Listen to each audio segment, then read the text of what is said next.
I maltrattamenti di un 48enne marocchino verso la moglie, una signora di origine padovana, continuavano da anni nella casa di Chioggia dove stavano crescendo i figli, che avevano 5 e 17 anni nel 2014, all'epoca in cui la donna, dopo anni di eccessiva e immotivata sopportazione, ha denunciato il suo sposo. Ieri il caso è approdato al Tribunale di Venezia, dove il pubblico ministero Massimo Michelozzi ha chiesto per l'uomo la reclusione a 9 anni di carcere, oltre a 500.000 euro a vantaggio della ex moglie, costituitasi parte civile.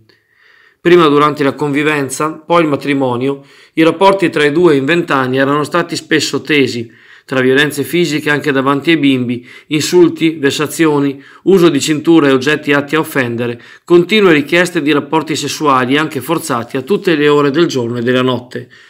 Il caso esplose nel dicembre 2014, quando l'ennesima violenza si concluse con una lesione all'orbita, una distorsione cervicale e ai polsi, nonché contusioni alle ginocchia. Ciliegina sulla torta, il 48enne si è sempre rifiutato di versare gli alimenti all'ex partner e ai figli dopo la separazione. La sentenza è attesa il 6 marzo.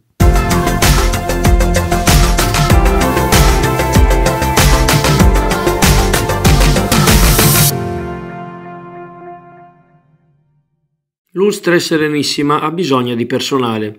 In una conferenza tenuta ieri dal direttore generale Dalben, assieme al direttore amministrativo Perina, al capo del personale Corrà, al responsabile degli ospedali Tessarin e alla responsabile degli infermieri Francesca Rossi, l'unità locale sociosanitaria ha messo in guardia dal rischio di prossimo turnover tra i professionisti che vanno in pensione e quelli da assumere, anche in virtù delle recenti norme riguardanti la cosiddetta quota 100. Alla fine dello scorso anno la Regione ha autorizzato 432 assunzioni nell'ULSS veneziana, che però riesce a soddisfarne solo il 153.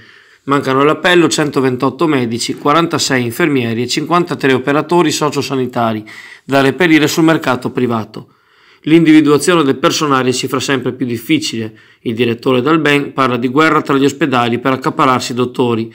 Tra i reparti più in difficoltà, anestesia, rianimazione, pronto soccorso. Seguono pediatria, psichiatria, ginecologia, radiodiagnostica.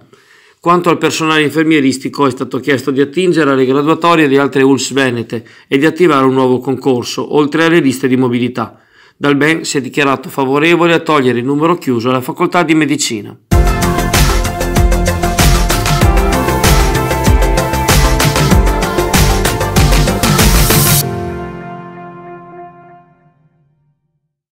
Oggi la Chiesa celebra San Giovanni Bosco, il fondatore della congregazione salesiana, e forse il santo che più di tutti viene collegato alle attività di educazione dei giovani.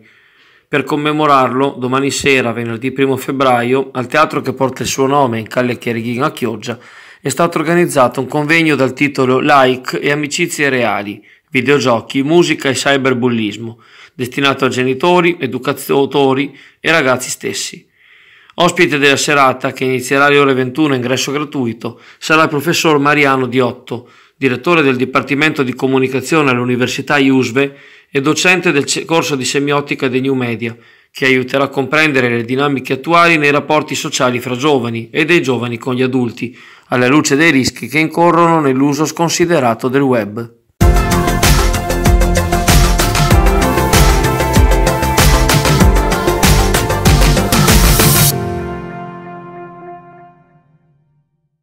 Aiuta il tuo prossimo.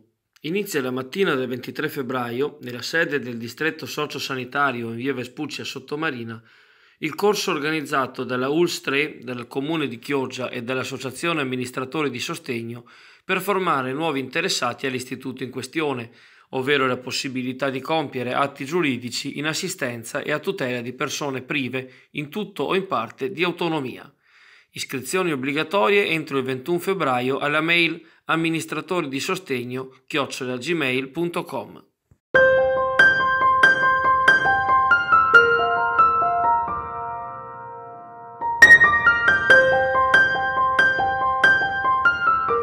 E dalla Riva Vena un caloroso saluto a tutti gli amici di Network Azzurra e di Meteo Brollo.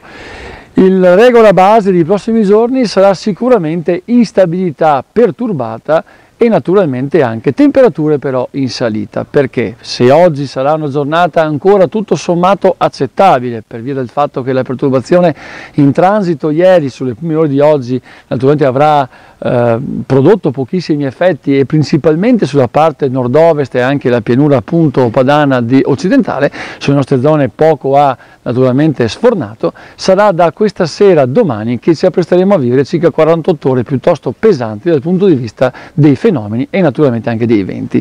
Perché? Perché una profonda depressione in questo momento in sede britannica sprofonderà molto velocemente nel bacino del Mediterraneo, richiamando con sé anche forti correnti meridionali. Quindi avremo nei prossimi 48 ore forti venti di libeccio e di scirocco che faranno sì aumentare i vari bacini esposti con raffiche anche di 90-100 km/h, ovviamente saranno sempre di libeccio o di scirocco e avranno anche il merito di portare con sé temperature più elevate. Questo vuol dire che il limite della neve si alzerà e anche di molto, specie sulla parte del nord-est, e laddove troverà ancora un cuscino fortemente freddo non scalzato dall'aria calda in quota, produrrà anche intense nevicate. Questo sarà solamente la parte diciamo della pianura lombarda occidentale e tutto il Piemonte. Per ciò che ci riguarda comunque sarà da questa sera fino a tutta buona parte di venerdì e le prime ore di sabato intense precipitazioni soprattutto nella parte interna della pianura, un pochino meno sulla costa, con tempo molto instabile, molto perturbato e anche molto variabile, e porterà con sé anche qualche evento mareale. Possiamo già dire che naturalmente questa notte avremo circa un più 100 cm sul medio mare con venti di scirocco tra le 10:30 e 11 di serata, domani mattina tra i 100 e 105, ma sarà l'evento di venerdì che andrà monitorato verso le 11 di sera, perché lì avremo la massima raffica che potrà portare la marea anche sui 120 cm, staremo a vedere. Quindi tutto sommato una giornata di transizione, come vi ho detto, il mercato potrà fermarsi, ma da questa sera netto cambio di scena. Ci sentiamo domani per i dati più appropriati.